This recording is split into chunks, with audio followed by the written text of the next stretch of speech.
Naquele dia, Vila Verde parecia uma cidade comum, com seu céu azul, ruas tranquilas e a brisa suave do verão. Mas sob essa calmaria, uma tempestade se formava, prestes a transformar a rotina dos moradores. A joalheria da Senhora Elizabeth, uma mulher de renome e admirada por sua elegância, seria o epicentro de um evento que abalaria a cidade. Desde cedo, 3 homens, ocultos sob capuzes e armados até os dentes, observavam a joalheria da esquina, como predadores à espreita. Eles sabiam que, às 14h30, a loja ficava praticamente vazia, e aquela seria a hora perfeita para agir. No entanto, mesmo preparados, o nervosismo era palpável entre eles. Não havia margem para erros. Ao chegar o momento planejado, os 3 criminosos entraram rapidamente na joalheria. O líder, com uma voz áspera, anunciou o assalto. A senhora Elizabeth, que estava no fundo da loja, atendendo a 2 clientes importantes, senhora Olivia, esposa do vereador Jonathan, e senhora Amanda, esposa do deputado estadual Guilherme, sentiu o coração quase parar. Ela olhou para as 2 mulheres com um olhar de súplica, pedindo que ficassem calmas, enquanto os bandidos começavam a recolher as valiosas joias. Do lado de fora, a cena começou a atrair a atenção de alguns passantes, que, ao perceberem o que estava acontecendo, não hesitaram em ligar para a polícia. Na delegacia, a policial Ana foi a primeira a receber a chamada. Em questão de segundos, sua voz ecoou no rádio: atenção todas as unidades. Assalto à joalheria na rua Constantina Dutra, número 30. Clientes mantidos como reféns. O policial Barroso, com sua expressão sempre séria, sabia que aquela situação exigiria mais do que apenas habilidade. Ao lado de sua parceira, a policial Paula, ele não perdeu tempo e partiu em direção à joalheria. Em outras viaturas, os também experientes Charles, Rodrigo, Estevão, João Rodrigues, Paulo e Henrique formavam uma equipe pronta para qualquer desafio. Enquanto os policiais se aproximavam, dentro da joalheria, o clima era de pura tensão. Os bandidos, rápidos e meticulosos, esvaziavam vitrines e bolsas de segurança. Mas o relógio corria, e eles sabiam que precisavam sair dali antes que a polícia chegasse. O líder, olhando para seus comparsas, fez um sinal e todos se prepararam para a fuga. Com precisão quase militar, 2 deles correram para o carro estacionado do lado de fora, enquanto o terceiro bandido subiu em uma potente moto. Os 3 partiram em alta velocidade, deixando rastro de pneus cantando nas ruas de Vila Verde. Chegando no local poucos segundos depois, Barroso e Paula constataram que os criminosos haviam fugido, mas não havia vítimas feridas. Com rapidez, transmitiram as informações para as demais equipes. A perseguição estava oficialmente em andamento. Pelas ruas da cidade, a perseguição tomou ares de filme de ação. Charles, ao volante da viatura que seguia o carro dos assaltantes, mantinha-se focado, suas mãos firmes no volante. Cada curva era um teste, cada rua estreita, um desafio. Os bandidos, em total desespero, ignoravam sinais vermelhos, atravessavam cruzamentos perigosos, tudo na tentativa de despistar os policiais. Mas Charles, com seus anos de experiência, permanecia sempre um passo à frente. Enquanto isso, na outra ponta da cidade, João Rodrigues, Paulo e Henrique seguiam o motoqueiro.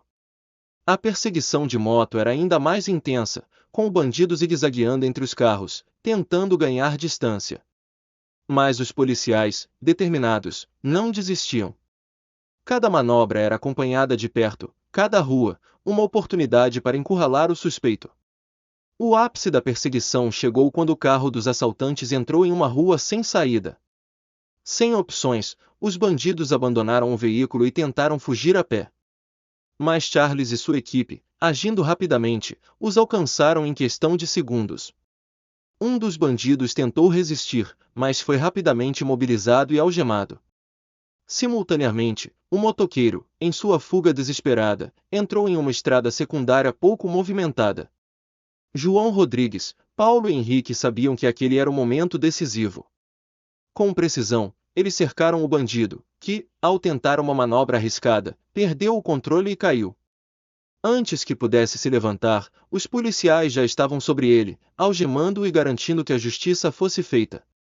De volta à joalheria, o policial Barroso e a policial Paula acalmavam as vítimas, garantindo que o perigo havia passado. A senhora Elizabeth, ainda tremendo, não conseguia expressar o alívio que sentia. As joias roubadas foram rapidamente recuperadas, e a notícia da captura dos bandidos se espalhou pela cidade como fogo em palha seca. Vila Verde, antes abalada, começava a recobrar sua calma habitual. Os moradores, impressionados com a rápida e eficaz ação da polícia, passaram a ver os policiais não apenas como protetores, mas como verdadeiros heróis. E assim, com o fim do dia, Vila Verde voltou a respirar aliviada, com a certeza de que, enquanto houvesse pessoas como Barroso, Paulo e seus colegas, a paz estaria sempre ao alcance. Os dois policiais, com uma nova missão em mente, decidiram que aquela investigação precisava ir além do óbvio. Naquele mesmo dia, Paulo entrou em contato com a senhora Elizabeth, que ainda estava abalada, mas disposta a colaborar. Ao chegarem à sua casa, uma bela mansão cercada por jardins impecáveis, foram recebidos pela própria Elizabeth. Ela os conduziu a um elegante salão, onde ofereceu chá e pediu que sentassem. Senhora Elizabeth, sabemos que deve estar passando por um momento difícil, mas precisamos de sua ajuda para resolvermos esse caso por completo, começou Paula, com uma voz gentil, mas firme. Precisamos saber se há alguém em sua vida que poderia ter acesso às informações sobre a joalheria.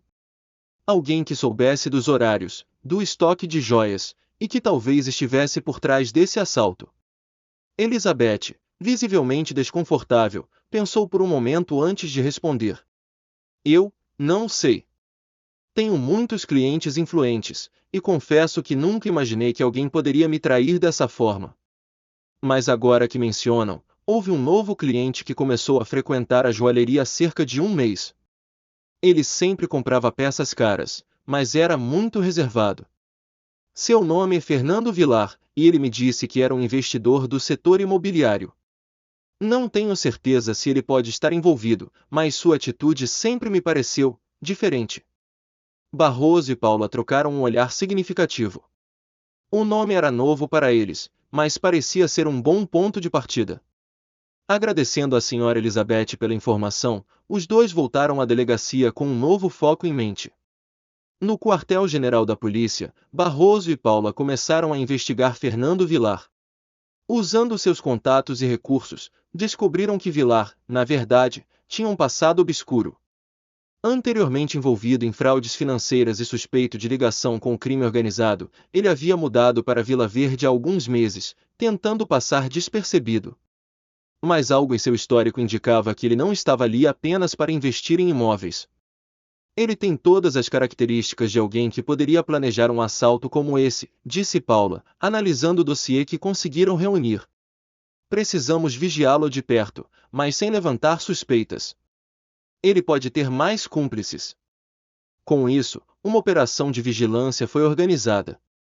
Semanas se passaram, com a equipe de Barroso e Paula monitorando cada movimento de Vilar. Ele era cuidadoso, mas o padrão de suas atividades era suspeito. Encontros em lugares discretos, conversas rápidas e trocas de maletas indicavam que ele estava envolvido em algo maior. Certa noite, durante uma dessas vigilâncias, Paula notou algo incomum. Vilar encontrou-se com um homem desconhecido em um bar afastado da cidade. A conversa entre os dois parecia intensa, e Paula, usando um microfone direcional, conseguiu captar algumas palavras: joalheria, nova oportunidade e proteção.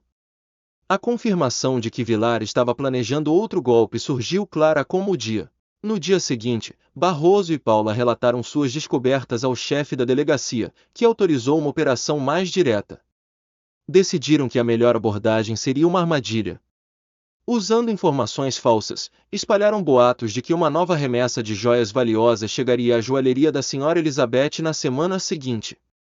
A esperança era atrair Vilar e seus comparsas para um novo crime, onde seriam pegos em flagrante.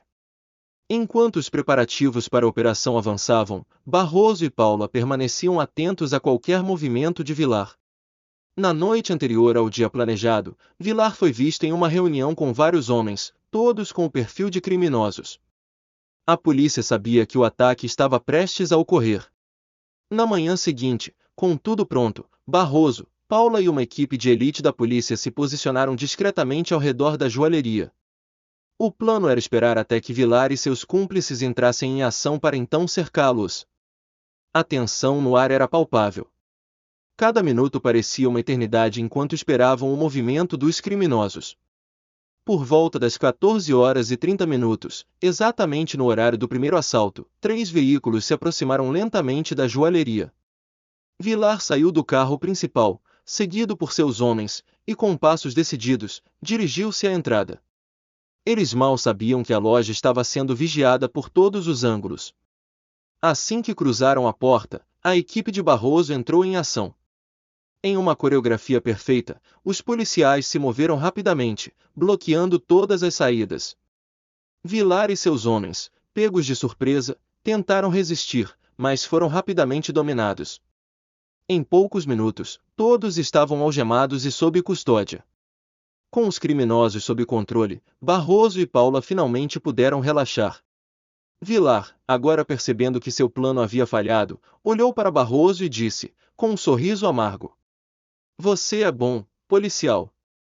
Mas essa não é a última vez que ouvirá falar de mim." Barroso, sempre calmo, apenas respondeu: "Talvez, Vilar.